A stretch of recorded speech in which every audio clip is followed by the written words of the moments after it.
नमस्कार दोस्तों, स्वागत करते हैं आप सभी का आपके अपने चैनल पर। आज के वीडियो में हम लोग दोस्तों मैथ्स पेडागोजी के 30 क्वेश्चन कवर करने वाले हैं। यह वीडियो पेपर 1 और पेपर 2 दोनों लोगों के लिए काफ़ी इंपॉर्टेंट होने वाला है। इसी तरह क्वेश्चन आपको 14 दिसंबर के एग्जाम में देखने को मिलेगा। तो आइए बिना देर के क्वेश्चन स्टार्ट करते हैं। पहला क्वेश्चन कर रहा है, एक चौराहे पर लगी 4 ट्रैफिक बत्तियां क्रमशः हर 30 सेकेंड, 45 सेकेंड, 1 मिनट और 75 सेकेंड बाद बदल जाती हैं। यदि सभी बत्तियां एक साथ दोपहर 1:35 पर बदलती हैं तो अगली बार जब वे एक साथ बदलेंगी तो वह समय कितना होगा। दोस्तों यह क्वेश्चन काफ़ी इजी है। इस तरह के क्वेश्चन में आपको करना क्या होता है, केवल सभी का लसा यानी लघुत्तम समापवर्त्य एलसीएम निकालना होता है। ठीक है, तो 30, 45 और 1 मिनट में 60 सेकेंड, 60 और 75, इन चारों का लॉसन निकाल लेंगे। लॉसन निकालना आशा करते हैं आपको आता होगा। तो आएगा कितना, 900 आएगा, 900। लेकिन याद रखेंगे सेकेंड में आएगा क्योंकि सभी क्या है, सेकेंड में कन्वर्ट हैं। तो इसमें को हम कन्वर्ट करेंगे मिनट में, तो मिनट में भाग दे देंगे 60 से, तो बदल जाएगा मिनट में। तो कितना आएगा, 15 का 90, 15 मिनट आ जाएगा। ठीक है, तो 1:35 से 15 मिनट और जोड़ देंगे तो कितना आ जाएगा, 1:35 और 15, 1:50। ऑप्शन नंबर बी जो है बिल्कुल करेक्ट हो जाएगा। 1:50 पर वे सभी जो है अगली बार एक साथ बदलेंगी। ठीक है दोस्तों, सीटेट के एग्जाम में 15 क्वेश्चन आपको न्यूमेरिकल मिलेंगे, 15 क्वेश्चन पेडागोजी के मिलेंगे। तो इसी तरह के वीडियो आपको सेम ऐसा ही पेपर आपको आने वाला है। तो वीडियो को लास्ट देखिएगा। चैनल पर नए हैं तो सब्सक्राइब करिएगा। वीडियो पसंद आए दोस्तों तो लाइक करना मत भूलिएगा। अगला क्वेश्चन देखिए, संख्या 2, 7, 6, 8, 7, 5 में 7 के स्थानीय मानों का अंतर कितना होगा। देखिए यह वाला जो स्थानीय मान है, ठीक है, ये देखिए पहला वाला है दहाई के स्थान पर, दूसरा वाला है 10,000वें के स्थान पर। तो इसका मान हो जाएगा 70,000।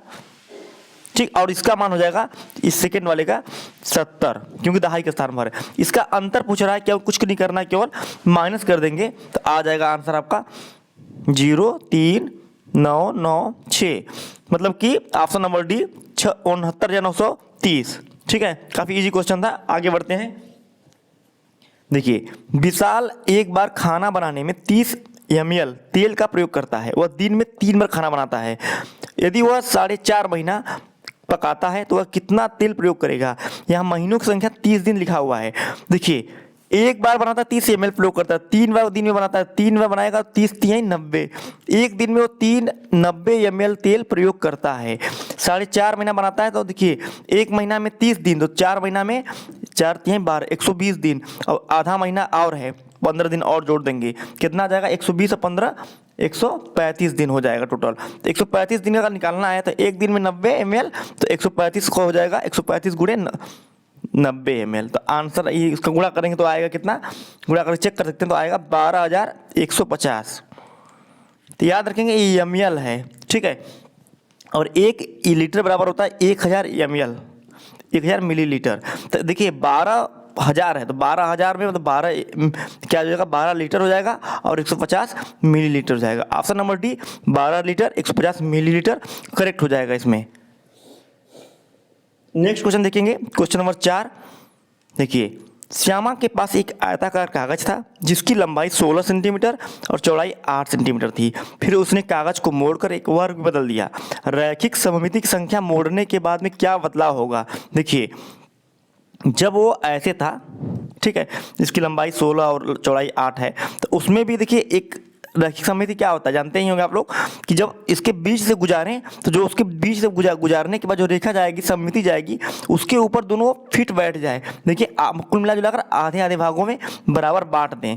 ठीक है, अब इसमें देखिए एक मिलेगा ऊर्ध्वाधर, एक मिलेगा क्षैतिज। तो एक तो बन रहा था पहले से, मतलब एक रैखिक बन रहा था ऊर्ध्वाधर, एक बन रहा था क्षैतिज, तो 2 मिल रहे थे हमको पहले। ठीक है, जब इसको यहीं से मोड़ के हम वर्ग बना देंगे इसको, तो इसमें भी 2 मिलेंगे, एक ऊर्ध्वाधर एक क्षैतिज। तो क्या होगा, रैखिक सममिति की संख्या 2 बढ़ जाएगी। ऑप्शन नंबर सी बिल्कुल करेक्ट हो जाएगा।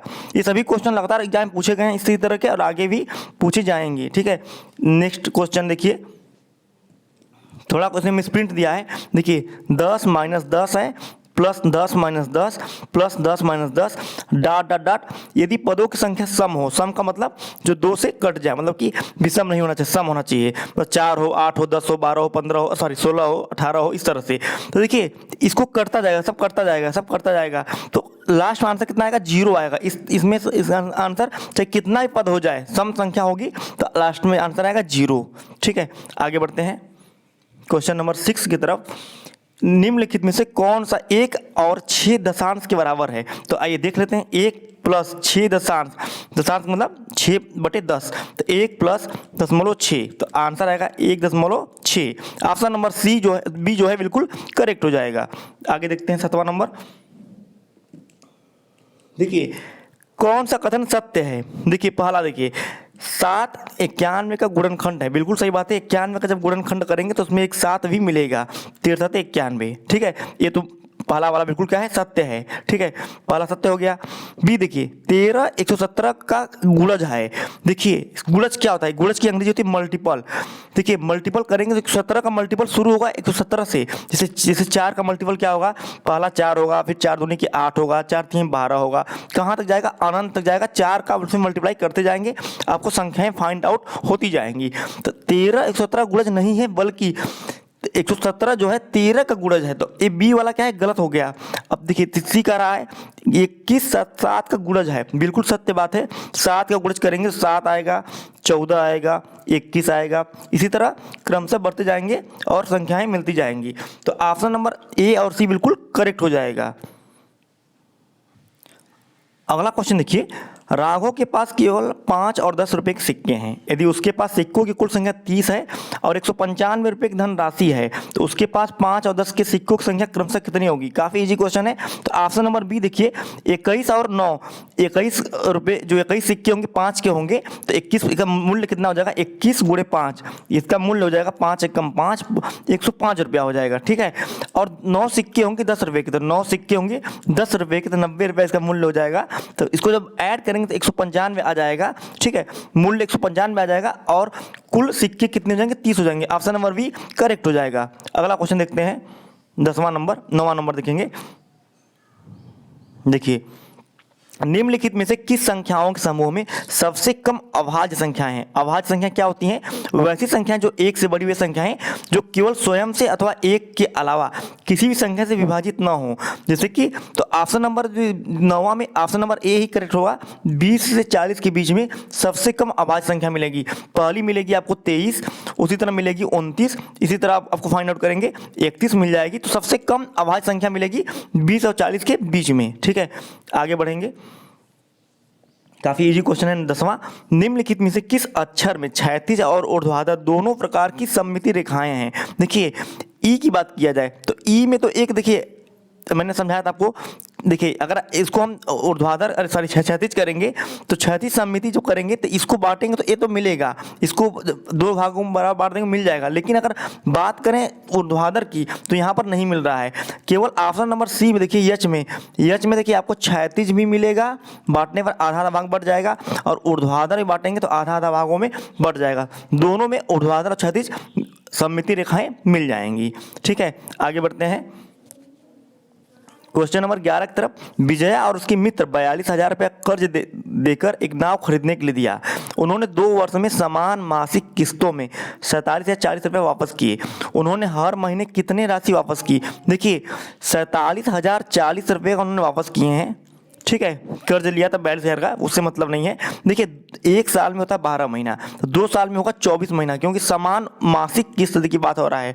ठीक है, तो 24 से भाग देंगे तो आंसर आएगा 1960 रुपया। आप भाग दे देंगे, सिंपल भाग है, तो 1960 आएगा। ऑप्शन नंबर सी बिल्कुल करेक्ट हो जाएगा। आगे बढ़ेंगे। अगला क्वेश्चन देखिए, एक ट्रेन टिकट काउंटर पर कुछ व्यक्ति लाइन में खड़े हैं। अमीना का स्थान दोनों ओर से 14वां है, मतलब इधर से भी शुरू करेंगे 14वां है और इधर से भी शुरू करेंगे तो 14वां है। इसका मतलब है कि या तक किसी भी छोर से देख लीजिए, ए और बी पॉइंट ले लीजिए, तो 14 स्थान वाला, इसका मतलब इधर कितने होंगे, 13 लोग और खड़े होंगे, तभी ना इधर से 14वां आ रहा है। उधर से भी देखेंगे तो 14 अगर इधर से मानेंगे तो 13 लोग इधर खड़े होंगे, तो 14 13 जोड़ देंगे कितना आ जाएगा, 27 आ जाएगा। ऑप्शन नंबर बी करेक्ट हो जाएगा। नेक्स्ट क्वेश्चन देखिए 13वां।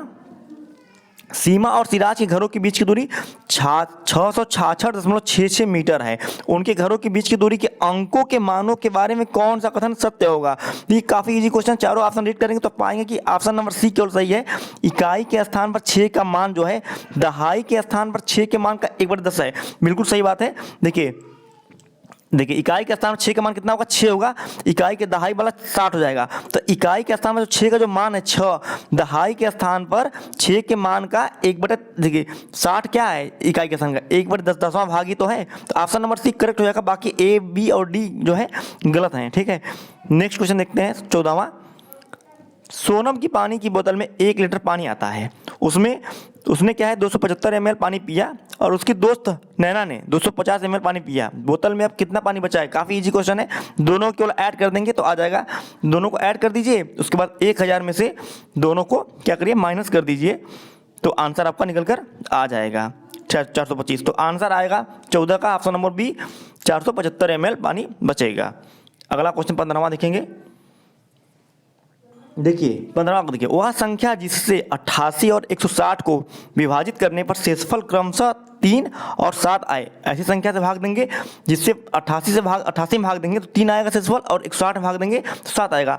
देखिए इसको लगाने का तरीका काफ़ी इजी होता है। पहले 88 में से 3 को क्या है जो शेषफल बच रहा है उसको माइनस कर लीजिए, तो पहला आ जाएगा 85 और दूसरा आ जाएगा 153। इन दोनों क्या निकालना है, HCF निकाल लीजिए, मतलब महत्तम समापवर्तक निकाल लीजिए, तो आ जाएगा 17। ऑप्शन नंबर बी बिल्कुल करेक्ट होगा। भाग देख के 17 में देख लीजिए, 17 5 85, 3 शेषफल बचेगा, 17 9 153, 7 शेषफल बचेगा, ठीक है। देखिए ये तो रहे न्यूमेरिकल प्रॉब्लम 15 क्वेश्चन। अब 15 क्वेश्चन हम देखेंगे पेडागोजी के, ठीक है। तो इसी तरह के वीडियो आपको देखने को मिलेंगे, ठीक है। तो आप लोग जितना ज़्यादा क्वेश्चन सॉल्व करेंगे इस समय उतना ज़्यादा बेनिफिशियल रहेगा, क्योंकि एग्जाम बहुत पास है आपका। अगला क्वेश्चन देखिए पेडागोजी का। ज्यामितीय आकृतियों के शिक्षण के दौरान शिक्षिका ऐतिहासिक स्थानों के भ्रमण की योजना पर विचार करती है, यह प्रतिबिंबित करता है। देखिए 4 ऑप्शन दिए हैं, आप 4 ऑप्शन को रीड करिएगा, पॉज भी कर लीजिएगा। मैं 4 ऑप्शन रीड नहीं करूंगा, आपके समय का बचत होगा, फिर मैं केवल अब करेक्ट आंसर बताऊंगा आप लोगों को। तो सही आंसर क्या होगा, ऑप्शन नंबर सी होगा। आकृतियां किसी भी वास्तुशिल्प का अनिवार्य भाग हैं और इस प्रकार के भ्रमणों से गणित की क्लास के पार ले जाने में प्रोत्साहन मिलता है। तो ऑप्शन नंबर सी करेक्ट हो जाएगा। आगे बढ़ते हैं। अगला क्वेश्चन देखिए, गणित में भ्रांतियों को दूर कर सकते हैं किस माध्यम से? दोस्तों ऑप्शन नंबर सी देखिए, बहुत सारे प्रश्नों के अभ्यास और ड्रिल से गणित के भ्रांतियों को आप दूर कर सकते हैं। तो अभ्यास सबसे बढ़िया उपाय इसका है, ठीक है। नेक्स्ट क्वेश्चन देखते हैं 18वां। एक प्राथमिक स्कूल की गणित की अध्यापिका चाहती है कि उनके छात्र दैनिक जीवन में सूचना को सुव्यवस्थित करने, निरूपित करने और अर्थ निकालने के आंकड़ों के प्रबंधन की प्रशंसा करें। निम्नलिखित में से कौन सा अध्यापिका को अधिगम के परिणामों को प्राप्त करने में सहायता करेगा? तो 18 का जो आंसर होगा ऑप्शन नंबर बी होगा। विविध रेल समय सारणियों को समाचार पत्रों में प्रकाशित सर्वेक्षणों आदि का उपयोग करने से क्या होगा, उनके छात्र दैनिक जीवन में सूचना को सुव्यवस्थित करने, निरूपित करने और अर्थ निकालने और आंकड़ों के प्रबंधन को सीख जाएंगे। तो ऑप्शन नंबर बी इसमें करेक्ट हो जाएगा, ठीक है। अगला क्वेश्चन देखिए 19 नंबर। एक गणित के अध्यापक अपने छात्रों के समक्ष एक प्रश्न रखते हैं।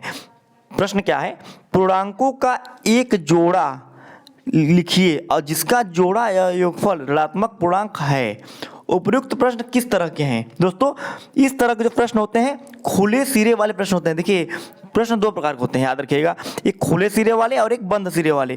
खुले सिरे वाले प्रश्न का मतलब है जिसके जो आंसर है कई निकल के आ सकते हैं। जैसे इसी क्वेश्चन में अगर आंसर देखेंगे कई निकल के आएंगे, ठीक है, कई जोड़े आपको मिलेंगे, तो ये होंगे खुले सिरे वाले प्रश्न। और ऑब्जेक्टिव क्वेश्चन वाले जहाँ पर एक ही आंसर निकल के आता है उसे कहते हैं बंद सिरे वाले प्रश्न। जैसे तुमने खाना खाया, तो या तो हाँ बोलो या तो नहीं बोलो, तो ये बंद सिरे वाला प्रश्न है, ठीक है। आगे बढ़ते हैं हम। अगला क्वेश्चन 20वें की तरफ। निम्न में से कौन सा एक बंद सिरे वाला प्रश्न है? मैंने अभी समझाया कि बंद सिरे वाला प्रश्न होता है जिसमें केवल एक ही ऑप्शन निकल के आता है और ठीक है, मल्टीपल ऑप्शन निकल के आंसर निकल के नहीं आते हैं। तो 20वां का जो ऑप्शन नंबर सी देखिए, 178 और 184 के बीच 5 पूर्ण संख्याओं को लिखिए। तो केवल 5 ही लिखना है, इससे ज़्यादा आप नहीं लिख सकते, ना 4 लिख सकते हैं ना 6 लिख सकते हैं। तो आप देखिए, ठीक है। और देखिए 79 होगा, 80 होगा, 81 होगा, 82 होगा, 83 होगा। देखिए हो गया ना, तो 5 यही मिलेंगे, इसके अलावा कोई नहीं मिलेगा। तो ये बंद सिरे वाला क्वेश्चन है। बाकी तीनों जो है ए, बी और डी, ठीक है, ये सही आंसर नहीं होगा, करके भी चेक कर सकते हैं। नेक्स्ट क्वेश्चन देखिए 21 नंबर।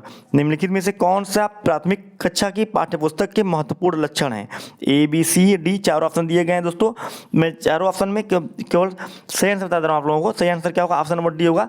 ए और डी एक आ रहा है संकल्पनाओं को बच्चों के दैनिक जीवन के अनुभवों से जोड़ा जाना चाहिए, ये बिल्कुल सही बात है। और डी का रहा है जब भी संभव हो संकल्पनाओं को मूर्त उदाहरणों के साथ प्रस्तुत करना चाहिए, बिल्कुल एक करेक्ट है। ऑप्शन नंबर ए और डी बिल्कुल करेक्ट है।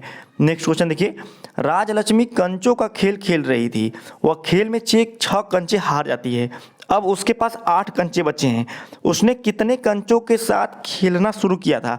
उपर्युक्त परिस्थिति किस तरह का प्रश्न है? तो ये जो प्रश्न है दोस्तों 22वां का, यह योग पर एक संदर्भात्मक प्रश्न है। ऑप्शन नंबर ए बिल्कुल करेक्ट हो जाएगा। नेक्स्ट क्वेश्चन देखिए, क्षेत्रफल की अवधारणा को पढ़ाने से पहले निम्नलिखित में से कौन सी प्रारंभिक गतिविधि सबसे उपयुक्त है? तो दोस्तों अगर बात की जाए क्षेत्रफल की अवधारणा को जो पढ़ाने कंसेप्ट को बताने से पहले छात्रों से द्विविमीय आकारों को अध्यारोपित करने और मापों की तुलना करने के लिए कहना, क्योंकि देखिए क्षेत्रफल की बात की जाए तो उसमें लंबाई और चौड़ाई की बात होती है, एल और बी की बात होती है। तो उसके लिए छात्रों को द्विविमीय मतलब लंबाई और चौड़ाई के बीच में आकारों को के बारे में तुलना करने की जब बात कहा जाएगा तो वे क्षेत्रफल को बाद में अच्छे से उसके कंसेप्ट को समझ पाएंगे। अगला क्वेश्चन देखते हैं, निम्नलिखित में से कौन सा कथन जो है सत्य नहीं है? तो 24वां में ऑप्शन नंबर बी देखिए, गणितीय समस्याओं के समाधान पहुंचने के लिए सिर्फ एक ही सही तरीका होता है, यह कथन बिल्कुल सत्य नहीं है। गणित में तो कहा जाता है कि आप एक ही क्वेश्चन के कई आंसर तो एक ही होगा लेकिन कई तरीके ढूंढ सकते हैं, ये यही क्रिएटिविटी है, गणित की खूबसूरती है। तो गणित में यह समाधान का एक तरीका नहीं हो सकता है, ठीक है, मल्टीपल मेथड निकाले जा सकते हैं। अगला क्वेश्चन देखिए, इनमें से कौन सा अभ्यास सबसे उपयुक्त रूप से यह दर्शाएगा कि आपके छात्रों ने अज्ञात राशियों का अनुमान लगाने का कौशल अर्जित कर लिया है? तो ऑप्शन नंबर सी देखिए, पार्टी आयोजित करने की संभावित कीमत लगाना, यह बिल्कुल करेक्ट बात है, क्योंकि अज्ञात राशियों का अनुमान लगाने के लिए यह सबसे बेस्ट संभावित तरीका हो सकता है। अगला क्वेश्चन देखिए, वैन हेले के सिद्धांत के अनुसार ज्यामितीय चिंतन के बारे में सही कथनों का चयन करिए। पहला कह रहा है दृश्यीकरण एक आधारभूत स्तर है, दूसरा निगमन स्तर विश्लेषण स्तर से पहले आता है, सी कह रहा है संबंध स्तर विश्लेषण स्तर के बाद आता है। तो जो देखिए इसमें जो सही आंसर होगा ऑप्शन नंबर बी होगा, केवल ए और सी करेक्ट हैं, ए और सी करेक्ट है, बी वाला गलत है। तो ऑप्शन नंबर ए और सी करेक्ट हो जाएगा। नेक्स्ट क्वेश्चन देखिए, निम्नलिखित में से कौन सा गणित अधिगम के सिद्धांतों के सही क्रम का निरूपण करता है जैसा कि जोल्टन डीन्स द्वारा दिया गया है? तो जोल्टन डीन्स द्वारा देखिए बताया गया था कि गतिक सिद्धांत के बाद बोधात्मक परिवर्तिता सिद्धांत, फिर गणितीय परिवर्तिता सिद्धांत, फिर रचनात्मक सिद्धांत, यह क्रम जो है जोल्टन डीन्स के द्वारा दिया गया था। इस क्रम को आप लोग अच्छे से याद कर लेंगे, ठीक है। नेक्स्ट क्वेश्चन है, निम्नलिखित गतिविधियों में कौन सी प्राथमिक स्तर के अधिगमकर्ताओं में दिक् स्थान संबंधित समझ के विकास के लिए अति उपयुक्त है? तो दोस्तों दिक् स्थान की समझ के मतलब जो विकास की अगर करना है तो इसमें जो ऑप्शन नंबर बी देखिए, उनके घरों के कक्षों के सापेक्ष आकारों और स्थितियों को दर्शाते हुए मानचित्रित करना। ये अगर बात की जाए प्राथमिक स्तर में तो इससे बेस्ट वही है तरीका, उनको स्थान की समझ के लिए नहीं हो सकता, तो ये सबसे बेस्ट तरीका हो सकता है, ठीक है। अगला क्वेश्चन है, माध्यमिक और उच्चतर माध्यमिक विद्यालयों में ऐसा देखा गया है कि गणित में लड़के लड़कियों से बेहतर प्रदर्शन करते हैं। इस परिस्थिति का समालोचनात्मक विश्लेषण इस ओर इशारा करता है, इसका क्या कारण हो सकता है? तो चार ऑप्शन जब रीड करेंगे तो पाएंगे इसका जो बेस्ट कारण हो सकता है यह है सामाजिकरण की प्रक्रिया में अधिकतर लड़कियां को यह बोध करवाया जाता है कि गणित एक पुरुषों का क्षेत्र है अतः कठिन है। देखिए यह सबसे बेस्ट रीजन है। आपने अपने घरों में समाज में लड़कियों को यह कहते आपने सुना होगा, लड़कियों को कहा जाता है कि देखो गणित कहाँ तुम गणित ले रही हो, तुम बीए करो, तुम गृह विज्ञान लो, गणित छोड़ो, लड़कों का विषय है, कठिन विषय है। तो यह उनके दिमाग में पहले से बैठा दिया जाता है, इस वजह से वे क्या है गणित में थोड़ी रुचि नहीं लेती हैं, क्योंकि स्टार्टिंग से ही जब उनका मनोबल डाउन कर देंगे तो कहाँ से वो आगे बढ़ पाएंगी। तो ये बेस्ट इसका आंसर हो जाएगा।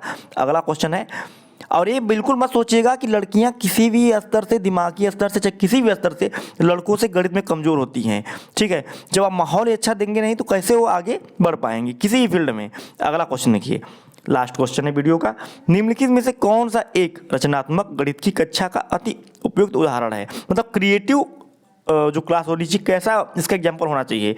देखिए दोस्तों, ऑप्शन नंबर सी देखिए, एक समस्या के समाधान को खोजते समय विद्यार्थी अन्वेषण में व्यस्त है। यह जो है क्रिएटिविटी का एक अति उत्तम उदाहरण हो सकता है, क्योंकि समस्या जो समाधान खोजेगा तो वो व्यस्त रहेगा। तो ये बेस्ट एग्जाम्पल है गणित की कक्षा में रचनात्मकता का। तो दोस्तों वीडियो कैसा लगा कमेंट में बताइएगा। मिलते हैं नेक्स्ट वीडियो के साथ, तब तक के लिए जय हिंद जय भारत।